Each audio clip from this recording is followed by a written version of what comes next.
এটা 8 নম্বরে যেখানে প্রপোজ করা হয়েছে, পেজ হলো 49, ফার্স্ট প্যারার শেষ শব্দটা, এটা কি সিট হবে না কনস্টিটিউয়েন্সি হবে?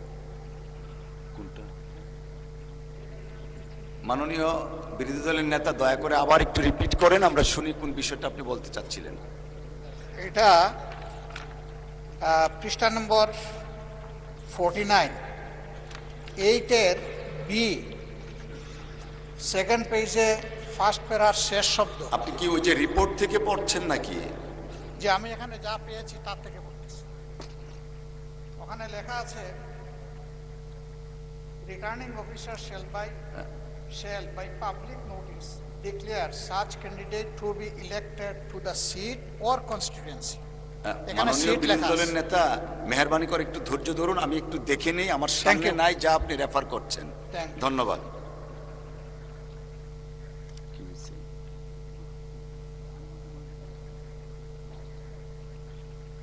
মাননীয় আইনমন্ত্রী মহোদয়, আপনি একটু যদি দয়া করে ক্লারিফাই করেন।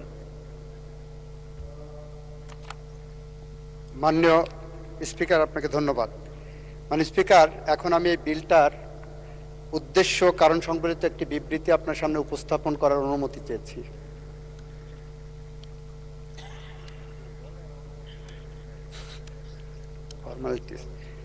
মাননীয় স্পিকার, আমি বিলটির উদ্দেশ্য ও কারণ সংবলিত বিবৃতি দেওয়ার জন্য অনুমতি প্রার্থনা করেছি। মাননীয় মন্ত্রী প্লিজ।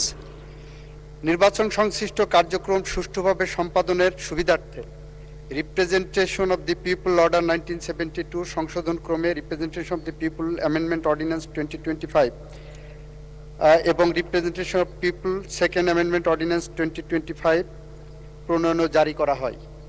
সংবিধানের 93 অনুচ্ছেদের দফা 2-এর বিধান অনুযায়ী 12 মার্চ 2026 তারিখে অনুষ্ঠিত ত্রয়োদশ জাতীয় সংসদের প্রথম অধিবেশনের প্রথম বৈঠকে উক্ত অধ্যাদেশ দুটি উপস্থাপন করা হয়।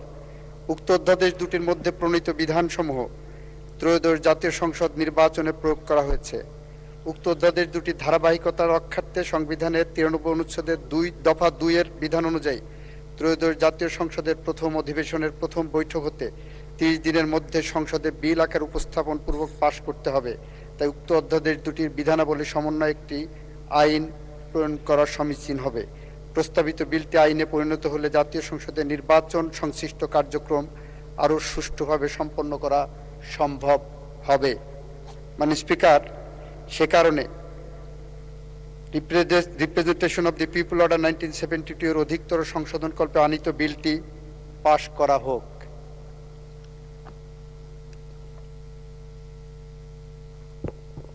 ধন্যবাদ মাননীয় মন্ত্রী। মাননীয় মন্ত্রী, আমাদের আগের যে প্রসিডিংস ছিল বিলের বাকি অংশ, সেটা এখন আমরা একটু যাচ্ছি। সংসদের সামনে প্রশ্ন হচ্ছে, বিলের 1 দফা বলবৎকরণ দফা প্রস্তাবনা প্রবর্তন এবং শিরোনাম এ বিলের অংশ হিসাবে গ্রহণ করা হোক। যারা এই প্রস্তাবের পক্ষে আছেন তারা হ্যাঁ বলুন, যারা এই প্রস্তাবের বিপক্ষে আছেন তারা না বলুন।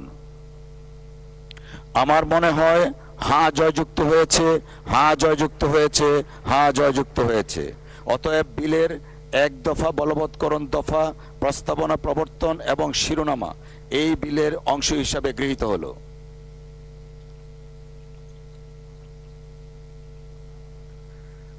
মাননীয় আইন, বিচার ও সংসদ বিষয়ক মন্ত্রী জনাব আসাদুজ্জামান, আপনি বিলটি পাশ করার প্রস্তাব উত্থাপন করতে পারেন।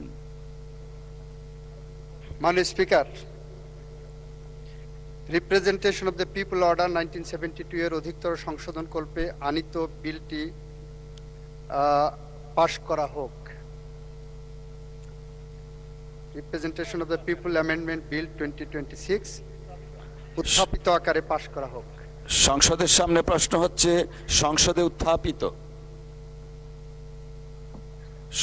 উত্থাপিত representation of people's amendment bill 2026 পাশ করা হোক।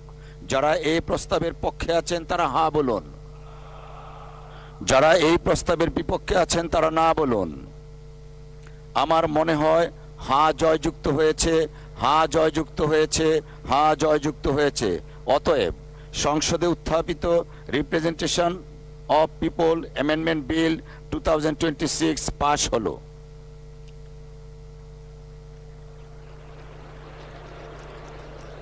এরপর একটাই যে আমি দিব না। মাননীয় সদস্য, আপনারা বসেন, ইন্টারমিটেন্টলি তাকানো যাবে না। আমরা আমাদের যে কন্টিনিউয়াস প্রসিডিংস আছে সেটাকে শেষ করতে হবে। ভোটার তালিকা সংশোধন বিল 2026, জনাব আসাদুজ্জামান, মাননীয় আইন, বিচার ও সংসদ বিষয়ক মন্ত্রী। আমি এখন মাননীয় আইন, বিচার ও সংসদ বিষয়ক মন্ত্রী জনাব আসাদুজ্জামানকে ভোটার তালিকা সংশোধন বিল 2026 উত্থাপনের অনুমতি প্রার্থনার জন্য আহ্বান জানাচ্ছি।